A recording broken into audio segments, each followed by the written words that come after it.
there's roller coaster, creatively named. I am here extra early. Park doesn't open for 40 minutes. I don't know if they wait all the way till then to let us through the gates. But I finally made it here. This has been on my bucket list for ever since I first heard about this park in about 2017, so 8 years. I always wondered how I'd be able to fit this park into a trip. I always knew that if I was going to do this, I would also do Silverwood. I knew that was going to be a lot of driving. It was going to be a very ambitious trip, and I was finally ready for it. I kept putting it off year after year after year in favor of doing other things, but about September last year, I decided that 2025 would have to be the time, and then thinking what time of year would be best, and it definitely felt like early to mid-June was the better time to do it. I think I made the right call on that. I've run into a few coasters closed, but overall, it definitely has been the right move to do this trip in early to mid-June. Later in the summer would be too hot and everything would get a lot more expensive. Not sure what kind of crowd I'll run into here. It's Lagoon, it'll probably be busy, but that's okay. With this park, I'm looking for maybe to get multiples on Roller Coaster, Wicked, Colossus, 2 or 3 on those.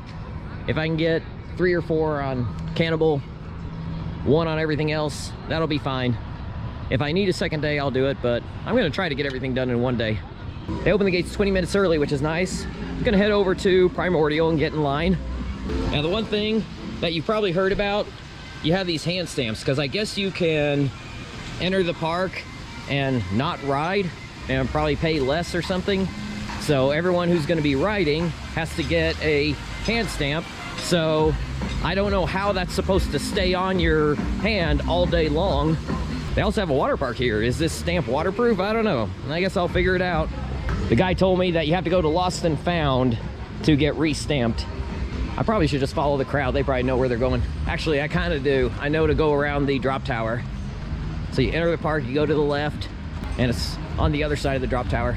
Another thing is that they do allow you to bring in like food and drink. I see people bringing in coolers and wagons full of food.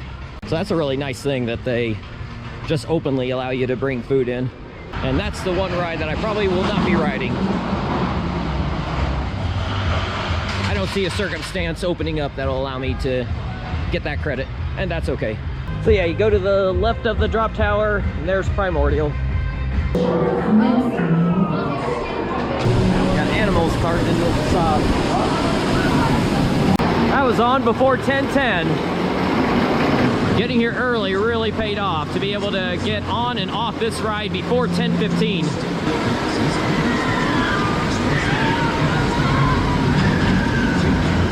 Now this coaster section actually did pull some pretty decent force. I was expecting it to be pretty mild, but it actually did pull some force.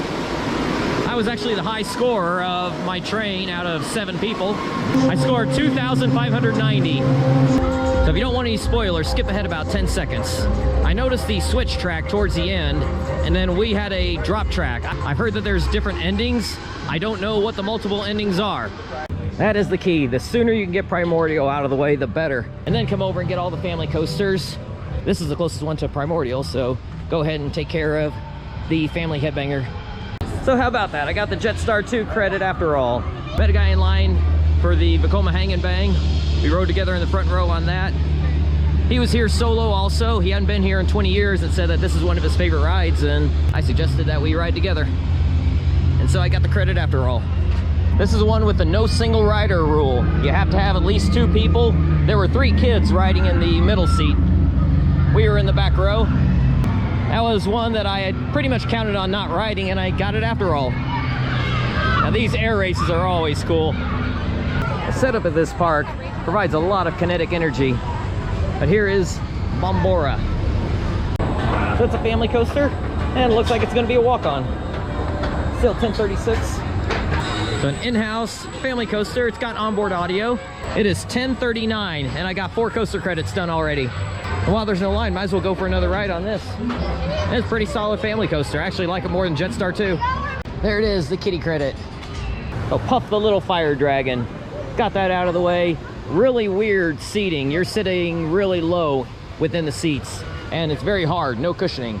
Fortunately, it doesn't really jerk you around, but it does have a sudden stop at the end. So within the first hour, I did Primordial and the 4 roller coasters that are basically kind of in the center of the park. And now in this corner of the park, you got the Wild Mouse, the Spinner, Colossus, Wicked, and Roller Coaster. Actually, Roller Coaster's off that way. The other 4 are down this way. And then Cannibal's way over at the other side. But I'm gonna get the Wild Mouse and the Spinner done first because those are low capacity. Doesn't look like Wild Mouse has much of a line yet.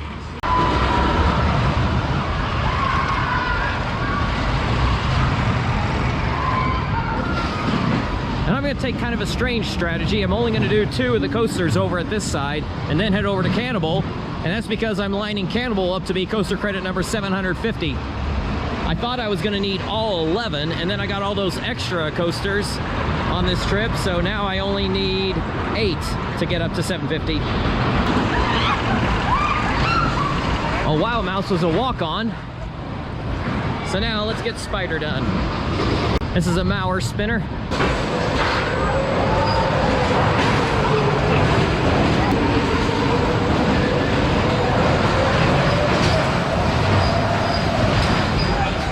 That was the lamest spinner I've ever done. It didn't spin at all. I'm not sure if they may have this rigged to not spin much because the Mauer spinners usually do spin pretty good, but this one didn't spin at all. So they must have it calibrated to not spin.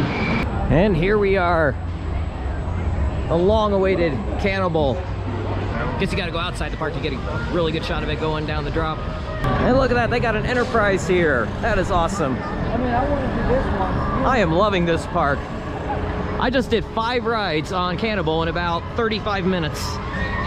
They do have a single rider line, but also the regular line isn't long at all. They are cranking the trains out fast. They are pushing the people through so fast on this. I did 1 ride in row 1, 2 in row 2, 2 in row 3. Row 1 had a very slight rattle. Row 3 had a more significant rattle, and row 2 was glossy smooth. I do think that row 2 is my favorite on the ride, not only because it was the smoothest row, but also it seemed more forceful. The pull out after the drop, I grayed out hard on both of my row 2 rides. Still grayed out in rows 1 and 3, but row 2 was pretty much a complete loss of vision. They can fit 12 people on per train, and they load 2 trains at a time, so that's 24 people at a time. And really fast operations, so this really is a people eater. It doesn't seem like it when you see the small trains, only 3 rows, but they are able to push people through so fast on this. Now overall on the forces, I mentioned the positive forces and the hardcore gray out, but also there were about 3 airtime moments. There was 1 speed hill that didn't seem to give airtime, and then there was the 2 hangtime moments on the Lagoon roll. It's actually going into the inversions that had airtime, and of course airtime on the drop. And the mid-course serves the ride well because it provides incredible hang time on those 2 inversions. The Lagoon roll. It is a lap bar only, no seatbelt. It will come down tighter and tighter as you go. So to fight against the stapling during the ride, you want to push against the lap bar the entire ride. So don't put your arms up. It actually makes it more uncomfortable, really. The Lagoon roll actually kind of hurt with my arms up, but not whenever I was pushing against the restraint. I don't know if that was just a stapling thing or just the way my body was positioned. And there are empty seats. They are pushing people through so fast, they can't even fill the trains. So 5 rides in, I'll be doing a lot more, but I got 3 other coasters I haven't ridden yet. It's still only 12:07. Now, as far as overall goes, I think this is just barely gonna be a top 50. I wasn't really sure what to expect from it. I've heard it was a short ride. I've heard it's shaky. It's not really that short, but it's not long either. That elevator lift is very intimidating your first time doing it. And that drop is intimidating your first time doing it. Hey guys. Yes, you will. But it is just such a unique ride. There's nothing else like this that really has ever been built. Ace roller coaster landmark. 4 roller coaster. I've ridden it 4 times already. This will be my 5th lap. So 5 laps in on roller coaster. Gonna move on finally. I could just keep riding this one over and over. It is so smooth for a wood coaster. It only has a slight shake to it. but you want a little bit of a shake on a wood coaster. I've ridden the back row and the front row. I would say that the back row is probably the overall better ride, but the front row has one ejector moment rising up into the very last turnaround. That is a shocking sudden ejector moment. Reminds me of Zippin' Pippin's ejector death hill or Stricker's Grove Tornado, the ejector death drop mid-ride. It is not even 1 o'clock yet. I've ridden 9 different roller coasters and done 18 rides.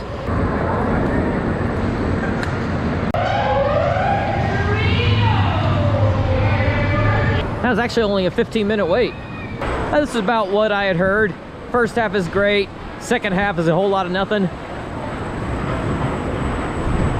It rode a little bit shaky and I got nailed by those shin guards. So my tip to you is keep your feet back because those shin guards are not forgiving at all. But the launch uphill is incredible. The airtime over the top hat is great. The whole first half. Gets a good hang time right there. Still got to ride Colossus. As of now, I got 10 coaster credits. And I'm pretty sure this will be the last time I'm able to get 10 coaster credits in a day without going overseas. Actually, the line's gotten a lot shorter since I was in it last. I might as well go again. I heard some people say this is their second favorite in the park behind Cannibal.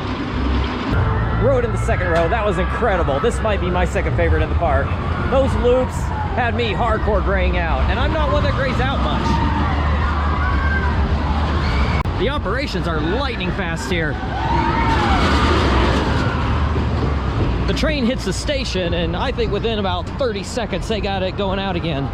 It's on one train ups, but they move it so quick that there's no line. It is very intense, but it is also glossy smooth. I don't know how Schwarzkopf did it, but their rides, no matter how old they are, still ride perfectly smooth. I thought this was just going to be like Frontier City's Silver Bullet, just with an extra loop. I was wrong. This is way more intense. Those double loops are definite gray out moments. And the first turn after the loops, incredible laterals. I didn't expect this to be my second favorite in the park, but it might be. I'd say it's between this and roller coaster. Well, they had an awesome magic show.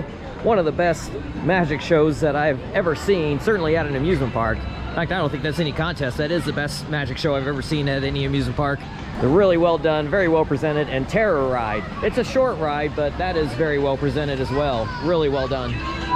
There's another one of those somewhere up here. The way lines have been, I decided to go for Primordial again. It was about 20 to 25 minutes to get on. I thought for sure, even on a slow day, this would have an hour, 2 hours, 25 minutes. I will take that. I might come back and do it again because I did get the other ending. I don't know if there's more than 2 endings, but I've gotten 2 different endings now.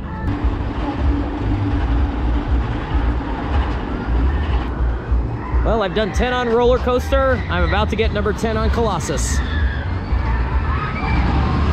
I'm currently at 8 on Wicked with 2 hours left.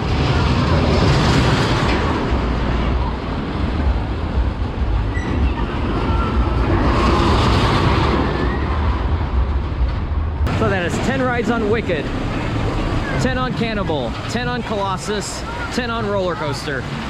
2 days ago, I thought when I fell one short of having 10 rides on 4 different coasters, I was thinking, when am I ever going to have the opportunity to ride 4 different coasters 10 times in a single day?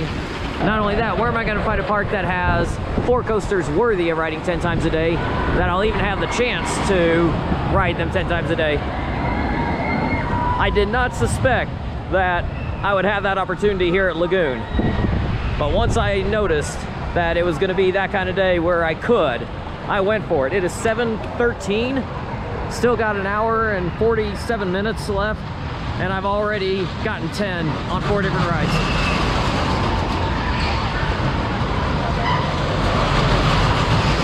I don't know if all Wednesdays are like this here at Lagoon, but this Wednesday was. I picked a great day, it would seem. I've done a couple laps on Spider. It doesn't spin very much. I think they got it set to not spin much or to make it very difficult to spin. My second ride was off balance, but we still didn't spin very much. Okay, I got my goals for rides done. So gonna go check out Pioneer Village now. This is such a weird section of an amusement park. I was not expecting. Stupid carriage. Some people come back to this section, I guess, just to relax. It is quieter. The main midway is actually on the other side. Oh, that's alive. And here's the main midway of this section. We even got an Arby's. There's 2 Arby's in the park. Then a couple rides back here. And another thing with that ride on Spider, that is 50 coaster rides for the day. The 4th time in my life I've reached 50 coaster rides in a day, and only the 2nd time that I've done it without any kind of skip-the-line service and without any re-rides. I had 51 in a day at Kings Island with the fast lane, and then I had 56 at Fiesta Texas with a lot of re-rides.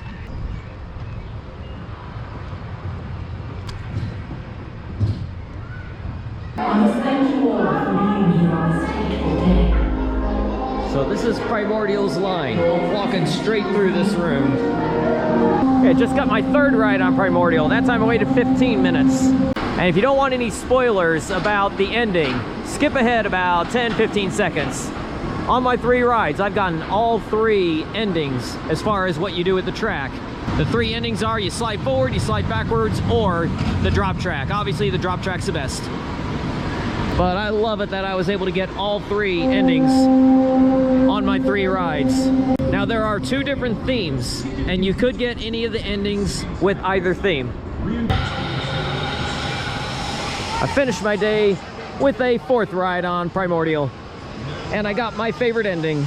So I end my day with 12 on Cannibal, 10 on Colossus, 10 on Roller Coaster, 10 on Wicked, 4 on Primordial, 2 on Spider, 2 on Bombora, 1 on the others, and both of the haunted houses, and a show, and not that. No thank you. When I left Silverwood on Monday, I didn't think anything could possibly top the day that I had there, but Lagoon somehow did. Even though there were still a lot of people at the park today, the operations here are just so quick. They are able to move people through those lines so fast. They crank those trains out so quickly. I talked to a guy who's a season pass holder here, and he said that even when the park is really busy and lines are spilling down the midway, he says that even then it's not really that bad because they keep the lines moving so good. And there's so many rides here that can really spread out the crowds. So that'll do it from an amazing day here at Lagoon. I got 54 roller coaster rides this day. That is only topped by that day at Fiesta Texas earlier in the year where I had 56. Now on that day, I did have 3.5 fewer hours at the park, or actually 3 hours, 20 minutes fewer hours at the park. So even if you take off the time that I spent doing shows, checking out Pioneer Village, I still had over 2 hours extra at this park. So I didn't do the shows or Pioneer Village, I certainly would have gotten over 56 rides in the day. But it's cool that Fiesta Texas maintains that record for me, because that was truly a special day, but this was too. This is one of the best park days I've ever had. I said that 2 days ago at Silverwood, and I say it again here today at Lagoon. So tomorrow, just a mountain coaster and a family park, then heading to Colorado. So a few more notes about Lagoon with their procedures, and also about some of the seats and restraints. The restraints that they put on Cannibal and Wicked, yeah, they are just lap bars, but they are kind of uncomfortable. Now, Roller Coaster actually has GCI Millennium Flyers on theirs. I'm not sure when those were put in, but those are, of course, awesome restraints and trains, as long as you hold the lap bar up while you go, otherwise you will be stapled. And yes, Cannibal and Wicked, you will be stapled further and further if you don't hold the restraints up. On Colossus, those are Schwarzkopf trains, Schwarzkopf restraints, no issues at all with those. And also, as far as seating requests, you really can't make requests. I heard people asking for certain rows, and every time I heard it being asked of the ride operators, they denied it every single time. So it is pretty strict row assignments, at least on Wicked, Cannibal, Primordial. But on Roller Coaster and Colossus, you could pick your own rows. Oh yeah, and the next morning here, before I forget, those single rider lines, you do not get to go directly into the single rider lines. you do have to wait a portion of the line and then branch off. Now, if the line is short enough, you might be able to walk right into the single rider line. That's what I was able to do with Cannibal. However, with Wicked, the single rider line branch off takes place when there's like about 6 to 8 minutes left in the line. So you'll have to determine whether or not you actually even want to bother with that, because if there's other single riders that are up there waiting, it might not make sense for you to take that and then maybe have to wait like 8-9 cycles in order to get on. But if you're going to be the only one on and you really want to save those 5-6 minutes, then go for it. And that's what I was doing, because I was trying to get a lot of rides done. And, you know, if you can save 5 or 6 minutes, why not? Because you cannot pick your row anyway. And also on Wicked, they have seat boosters for the smaller kids so that they can ride. They attach these boosters to the seats. Now, they go up a different line at the single rider line branch off. They will send those families up this other line. Then the ride operators work it in. They'll attach the seat boosters, take the seat boosters off. So that can slow operations down some on Wicked too, if you go through the regular line instead of doing the single rider line branch off. So that's just kind of some odd quirks about Wicked.